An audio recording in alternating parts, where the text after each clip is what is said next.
അസ്സലാമു അലൈക്കും. എല്ലാവർക്കും ഐഷാസ് ഡ്രീം വേൾഡിലേക്ക് സ്വാഗതം. ഇന്ന് ഞാൻ വന്നിട്ടുള്ളത് ഒരു ചിക്കൻ ഫ്രൈഡ് റൈസിൻ്റെ റെസിപ്പിയുമായിട്ടാണ്. ഒരു റെസ്റ്റോറൻറ്റ് സ്റ്റൈലിൽ ചിക്കൻ ഫ്രൈഡ് റൈസ് എങ്ങനെ വീട്ടിൽ തയ്യാറാക്കുന്നത് എന്ന് നമുക്ക് നോക്കാം. അതിനു മുമ്പ് എൻ്റെ ചാനൽ സബ്സ്ക്രൈബ് ചെയ്യാത്തവരുണ്ടെങ്കിൽ ഒന്ന് പോയി സബ്സ്ക്രൈബ് ചെയ്യണേ. കൂടെ കാണുന്ന ബെല്ലൈക്കൺ എനേബിൾ ചെയ്ത് വെക്കാനും മറക്കരുത്. എങ്കിൽ മാത്രമേ പുതിയ റെസിപ്പീസ് അപ്ലോഡ് ചെയ്യുമ്പോൾ അതിൻ്റെ നോട്ടിഫിക്കേഷൻ നിങ്ങൾക്ക് കിട്ടുകയുള്ളൂ. ഫ്രൈഡ് റൈസ് ഉണ്ടാക്കുവാനായിട്ട് 1 കിലോ ബസ്മതി റൈസാണ് ഞാൻ എടുത്തിട്ടുള്ളത്. ഇതൊന്ന് സോക്കാവാൻ വേണ്ടി അരമണിക്കൂർ വെള്ളം ഒഴിച്ച് വെക്കണം. അരമണിക്കൂറിന് ശേഷം ഈ റൈസ് വെള്ളത്തിൽ നിന്ന് ഊറ്റിയെടുത്ത് നല്ല തിളക്കുന്ന വെള്ളത്തിലിട്ട് വേവിച്ചെടുക്കണം. അരമണിക്കൂറിന് ശേഷം റൈസ് നന്നായി കുതിർന്ന് കിട്ടിയിട്ടുണ്ട്.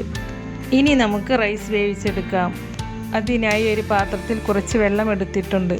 നമുക്ക് ഈ വെള്ളം നന്നായിട്ടൊന്ന് തിളപ്പിച്ചെടുക്കാം. ഇതിലേക്ക് 1 ടേബിൾ സ്പൂൺ സൺഫ്ലവർ ഓയിലും 1.5 ടേബിൾ സ്പൂൺ ഉപ്പും ചേർത്ത് കൊടുക്കാം. ഇപ്പോൾ വെള്ളം നന്നായി തിളച്ച് വന്നിട്ടുണ്ട്. ഇനി നമ്മൾ സോക്ക് ചെയ്യാൻ വെച്ച അരി വെള്ളം വാർത്തെടുത്ത് ഇതിലേക്ക് ചേർത്ത് കൊടുക്കുക. അരി ഇട്ടതിന് ശേഷം ഇതുപോലെ ഒന്ന് ഇളക്കി കൊടുക്കുക. ഇനി നന്നായിട്ട് തിളക്കുന്നത് വരെ തീ ഹൈ ഫ്ലെയിമിൽ വെക്കുക. നന്നായിട്ട് തിളച്ച് വന്നാൽ തീ ഒരു മീഡിയം ഫ്ലെയിമിലേക്ക് സെറ്റ് ചെയ്യുക. ഫ്രൈഡ് റൈസ് ഉണ്ടാക്കുമ്പോൾ ഏറ്റവും പ്രധാനമായിട്ട് ശ്രദ്ധിക്കേണ്ടത് റൈസ് കൃത്യമായ അളവിൽ വേവുക എന്നുള്ളതാണ്. ഈ അരി ഒരിക്കലും പൂർണ്ണമായി വേവാൻ വെയിറ്റ് ചെയ്യരുത്. ഒരു 80% വേവാകുമ്പോൾ തന്നെ ഫ്ലെയിം ഓഫ് ചെയ്ത് റൈസ് വെള്ളത്തിൽ നിന്നും ഊറ്റിയെടുക്കണം. മുഴുവനായിട്ടും വേവിച്ചെടുത്താൽ ഫ്രൈഡ് റൈസ് ഉണ്ടാക്കുമ്പോൾ റൈസ് കുഴഞ്ഞു പോകും. ഇത് അരമണിക്കൂർ കുതിർത്ത അരി ആയതുകൊണ്ട് നന്നായിട്ടൊന്ന് തിള വന്നു കഴിഞ്ഞാൽ പിന്നെ നമുക്ക് ആവശ്യത്തിനുള്ള വേവാകും. അതുകൊണ്ട് വളരെ ശ്രദ്ധിച്ചിരിക്കണം. നിമിഷ നേരം കൊണ്ട് തന്നെ ഇത് ഓവർ കുക്ക്ഡ് ആവാൻ സാധ്യതയുണ്ട്. നമ്മുടെ റൈസ് ഇപ്പോൾ 80% വേവായിട്ടുണ്ട്. ഇനി നമുക്ക് തീ ഓഫ് ചെയ്ത് ഉടനെ തന്നെ വെള്ളം വാർത്തെടുക്കണം. പെട്ടെന്ന് വെള്ളം വാർത്തെടുത്തിട്ടില്ലെങ്കിൽ ഈ വെള്ളത്തിൽ കിടന്ന് റൈസ് ഓവർ കുക്കായി പോകും. വെള്ളം മുഴുവനായിട്ടും വാർത്തെടുത്തതിന് ശേഷം ഈ റൈസ് ഒന്ന് തണുക്കാൻ വെക്കണം. ഈ റൈസ് നന്നായി തണുക്കാൻ വേണ്ടി ഞാനൊരു ഫാനിൻ്റെ ചുവട്ടിൽ വെക്കുന്നുണ്ട്. ഫ്രൈഡ് റൈസ് ഉണ്ടാക്കുവാൻ ഏറ്റവും നല്ലത് തലേ ദിവസം റൈസ് വേവിച്ചെടുത്ത് ഫ്രിഡ്ജിൽ വെച്ച ശേഷം നെക്സ്റ്റ് ഡേ അത് വെച്ച് ഫ്രൈഡ് റൈസ് ഉണ്ടാക്കുന്നതാണ്. റൈസ് കൃത്യമായ അളവിൽ വേവിച്ച് തണുപ്പിച്ചെടുത്താൽ റൈസ് ഓരോന്നും പരസ്പരം ഒട്ടിപ്പിടിക്കാതെ കിട്ടും. റൈസ് മുഴുവനായും വെള്ളത്തിൽ നിന്നും ഊറ്റിയെടുത്ത് തണുക്കാൻ വെച്ചിട്ടുണ്ട്. ചിക്കൻ ഫ്രൈഡ് റൈസ് ഉണ്ടാക്കുവാൻ വേണ്ടിയിട്ട് 250 ഗ്രാം ബോൺലെസ് ചിക്കൻ എടുത്തിട്ടുണ്ട്. ഇതിലേക്ക് 1/4 ടീസ്പൂൺ ഉപ്പും 1/2 ടീസ്പൂൺ കുരുമുളക് പൊടിയും 1/2 ടീസ്പൂൺ സോയാ സോസും 1 ടീസ്പൂൺ കോൺഫ്ലോറും ചേർത്ത് കൊടുക്കുന്നുണ്ട്. എന്നിട്ടിത് നന്നായി മിക്സ് ചെയ്തതിന് ശേഷം ഒരു സൈഡിലേക്ക് മാറ്റി വെക്കുക. റൈസ് നന്നായി തണുത്ത് കിട്ടിയിട്ടുണ്ട്. ഇനി നമുക്ക് ഫ്രൈഡ് റൈസ് ഉണ്ടാക്കി തുടങ്ങാം. ഫ്രൈഡ് റൈസ് ഉണ്ടാക്കുവാനായി 3 കോഴിമുട്ട എടുത്തിട്ടുണ്ട്. ഇതൊരു പാത്രത്തിലേക്ക് പൊട്ടിച്ചൊഴിച്ച് കൊടുക്കാം. ഇതിലേക്ക് 1/4 ടീസ്പൂൺ ക്രഷ് ചെയ്ത കുരുമുളകും 2 പിഞ്ച് ഉപ്പും ചേർത്ത് കൊടുത്തതിന് ശേഷം നന്നായിട്ട് ഇളക്കിയെടുക്കുക. ഇനി ഒരു പാൻ അടുപ്പത്ത് വെച്ച് അതിലേക്ക് 1 ടീസ്പൂൺ സൺഫ്ലവർ ഓയിൽ ഒഴിച്ച് കൊടുക്കുക. എണ്ണ നന്നായി ചൂടായതിന് ശേഷം കോഴിമുട്ട അതിലേക്ക് ഒഴിച്ച് കൊടുക്കാം. ഇനി നമുക്കിതൊന്ന് സ്ക്രാമ്പിൾ ചെയ്തെടുക്കാം. ഇനി ഇതൊരു പാത്രത്തിലേക്ക് മാറ്റി വെക്കുക. ഇനി നമുക്ക് ചിക്കൻ ഫ്രൈ ചെയ്തെടുക്കാം. അതിനായി ഒരു പാൻ അടുപ്പത്ത് വെച്ച് അതിലേക്ക് കുറച്ച് സൺഫ്ലവർ ഓയിൽ ഒഴിച്ച് കൊടുത്തതിന് ശേഷം അതിലേക്ക് ചിക്കൻ ഇട്ട് കൊടുക്കുന്നുണ്ട്. ഇനി നമുക്കിതൊന്ന് അടച്ച് വെച്ച് വേവിച്ചെടുക്കാം. ചിക്കൻ വെന്ത് വന്നിട്ടുണ്ട്. ഇനി നമുക്ക് ഫ്ലെയിം ഓഫ് ചെയ്യാം. ഒരു കടായി അടുപ്പത്ത് വെച്ച് അതിലേക്ക് 1/4 കപ്പ് സൺഫ്ലവർ ഓയിൽ ഒഴിച്ച് കൊടുക്കുന്നുണ്ട്. എണ്ണ നന്നായി ചൂടായി വരുമ്പോൾ അതിലേക്ക് ചെറുതായി ചോപ്പ് ചെയ്ത് 2 ടീസ്പൂൺ വെളുത്തുള്ളി ചേർത്ത് കൊടുത്ത് ഇളക്കി കൊടുക്കുക.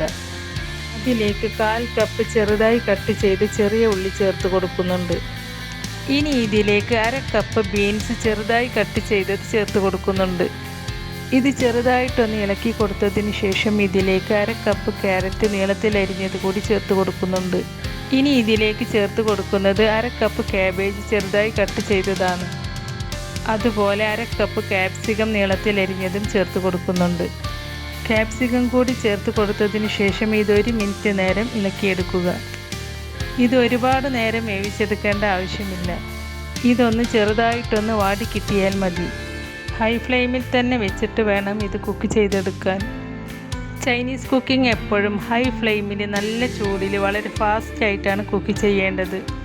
അതുകൊണ്ട് തന്നെ ഇൻഗ്രീഡിയൻസ് എല്ലാം നേരത്തെ റെഡിയാക്കി അടുത്ത് വെക്കുക. ഇനി ഇതിലേക്ക് ഒരു പിഞ്ച് ഉപ്പ് ചേർത്ത് കൊടുക്കുന്നുണ്ട്. കൂടുതൽ ചേർത്ത് കൊടുക്കരുത്, കാരണം നമ്മൾ ചേർത്ത് കൊടുക്കുന്ന സോയാ സോസിൽ ഉപ്പുള്ളത് കൊണ്ട് ഉപ്പ് കൂടിപ്പോവാൻ സാധ്യതയുണ്ട്. ഇപ്പോൾ ഇതെല്ലാം ചെറുതായിട്ടൊന്ന് വാടിക്കിട്ടിയിട്ടുണ്ട്.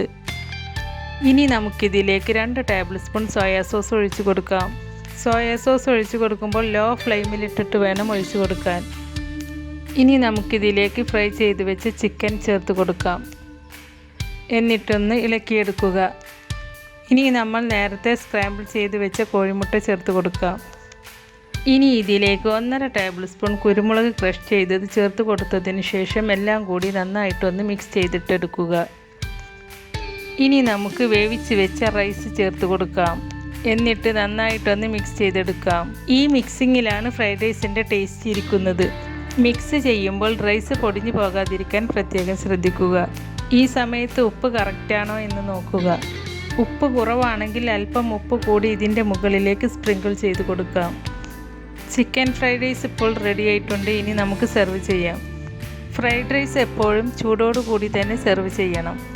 അതുപോലെ ചൂടോടുകൂടി അടച്ച് വെക്കാതിരിക്കുക.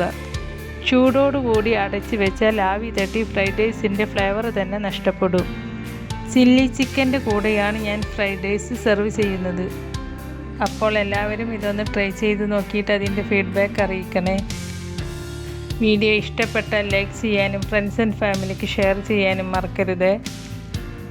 ഇൻഷാ അല്ലാഹ് പുതിയ റെസിപ്പീസുമായി വീണ്ടും വരാം. Thank you.